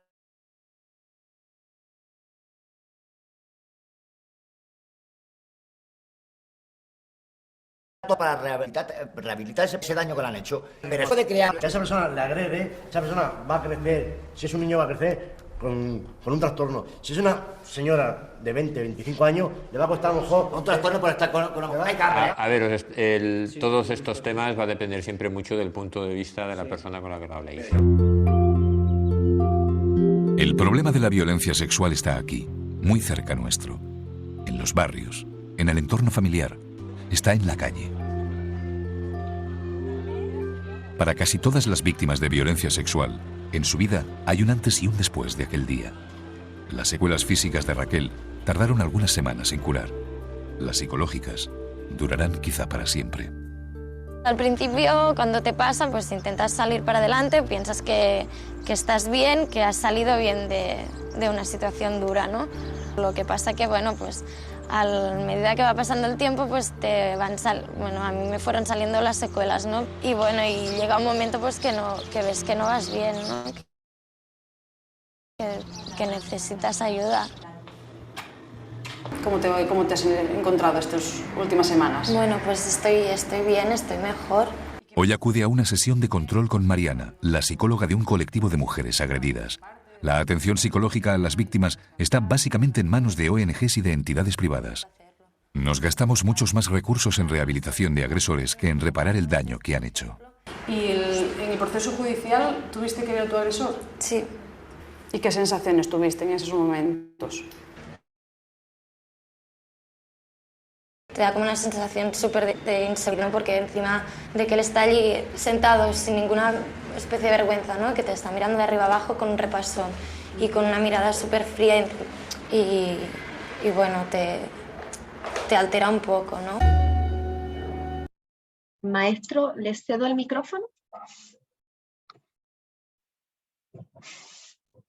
Sí, muy bien. Entonces, hasta aquí, ¿qué es lo que podemos identificar? Me interesaba que llegáramos al punto en el que estas personas que están entrevistando hacen como esta comparación riesgo-beneficio, en el que establecen, por ejemplo, de qué manera pueden justificar su ejercicio de violencia, de agresión sexual, minimizándolo como si este no fuera como un homicidio, ¿no? ¿Qué piensan de eso?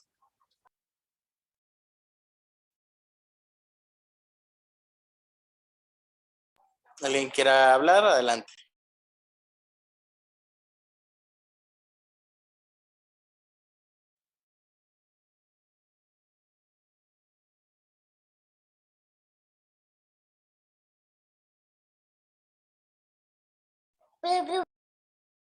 Por ahí hay una manita levantada, alguien que quiera y pueda activar el micrófono.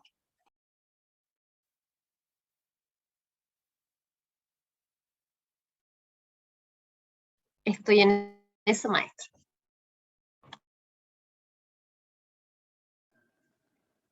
Gracias. Buenas noches, maestro.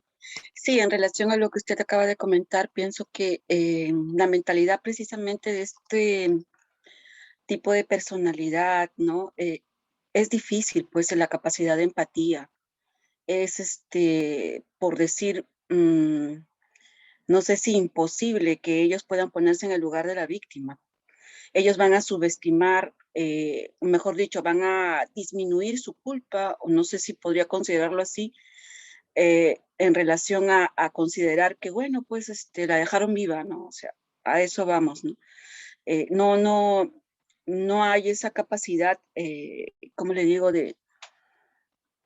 Yo pienso que también hay un fondo psicopático, ¿no? Yo podría considerar también eso. Sí, es lo que quería comentar, maestra. Excelente. Sí, en algunos casos sí se pudiera encontrar este tipo de perfiles. Obviamente, si vemos ahí, hay una diversidad de agresores que están presentes en la sesión, ¿no? Desde aquellos que sí se ve que existe un daño hasta neurológico, que vamos por ahí a revisar de todos modos un documento, un PDF que habla sobre el perfil neurocognitivo de los hombres agresores. Sin embargo, mucho de lo que se identifica es una forma de racionalizar a partir de normalizar y minimizar como lo que se cree y se piensa sobre el ejercicio de violencia, ¿no? Y mucho de ello muy consciente sobre el riesgo y beneficio pues que conlleva ese actuar, ¿no? Bien, por ahí hay otra manita levantada, adelante.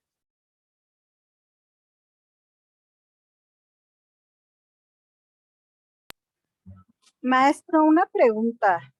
¿Sí me escuchan? Sí, adelante. Estas personas que estaba escuchando tienen como muchos síntomas del narcisismo, ¿no? Porque no tienen ninguna empatía con la sociedad y mucho menos con las mujeres. Esa es mi pregunta. Sí, ya veíamos, por ejemplo, la tipificación en aquellos que tienen trastornos de personalidad antisocial con estas correlaciones, por ejemplo, narcisistas, tienden obviamente a velar más por sus intereses, ¿no? En los casos donde hay mayor porcentaje de ejercicio de violencia, que son aquellos normalizados, pues vamos a encontrar, por ejemplo, a lo mejor categorías subclínicas de narcisismo, en la cual preponderan más sus necesidades y atenciones que tener una empatía directa con la víctima, ¿verdad? Pero el hecho de que haya rasgos narcisistas no llevaría, por ejemplo, a la justificación del daño o la consecuencia que generan por su actuar. Mucho de esto tiende más bien a justificarse, ya que no cumplen las víctimas o las receptoras de violencia con sus expectativas, ¿no? Entonces, sí podemos encontrar rasgos clínicos de narcisismo en algunos de los casos. Bien. Ok.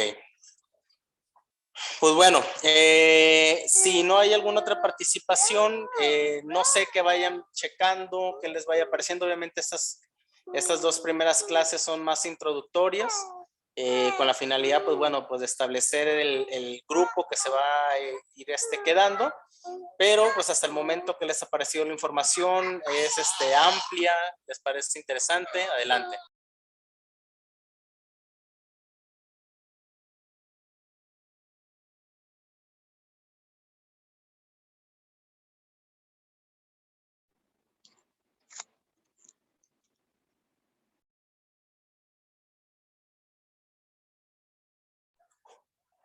Bueno. Creo que Esperanza quería hacer algún comentario. Sí. Adelante, adelante.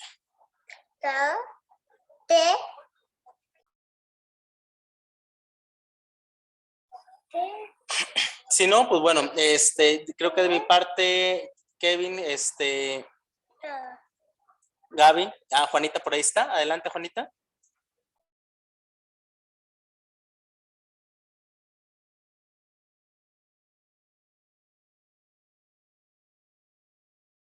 Creo que ya está habilitada.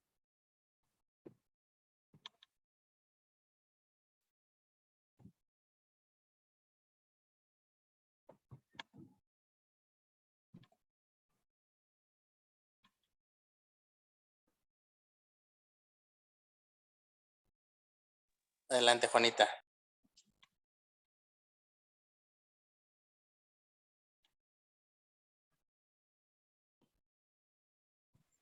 Ajá, sí, gracias, ya pude estar. ¿Me escuchan? Sí, así es. Muy bien, quiero darle las gracias por lo bien explicado. Muchísimas gracias, Juanita. Adelante, adelante. Gracias. Gracias. Todas estas patologías asociadas a este comportamiento, el verla tan clara, de verdad que para mí ha sido muy importante. Muchas gracias y agradezco muchísimo que ustedes hayan hecho la invitación para escuchar un tema como este tan importante. No, muchas gracias, Juanita. Pues bueno, la esperamos por acá por el curso. La intención pues es poder dotarles de herramientas para la intervención psicoeducativa de estos hombres que ejercen violencia, más desde el tipo normalizado en el que se pueden trabajar aún todavía los sesgos. Y pues bueno, le agradezco que esté por acá prestando su atención. Pues no sé si hay algún cierre que quieras comentar, Kevin, Gaby. Pues de mi parte, a grandes rasgos en esta sesión sería todo. Igual algo que quieran aportar. No, maestro, solamente solicitarle el material, los documentos que mencionó al inicio, si se los puede compartir a Kevin para hacérselo llegar a los compañeros. Sí, claro, con gusto. Él les hace llegar la que mencionó.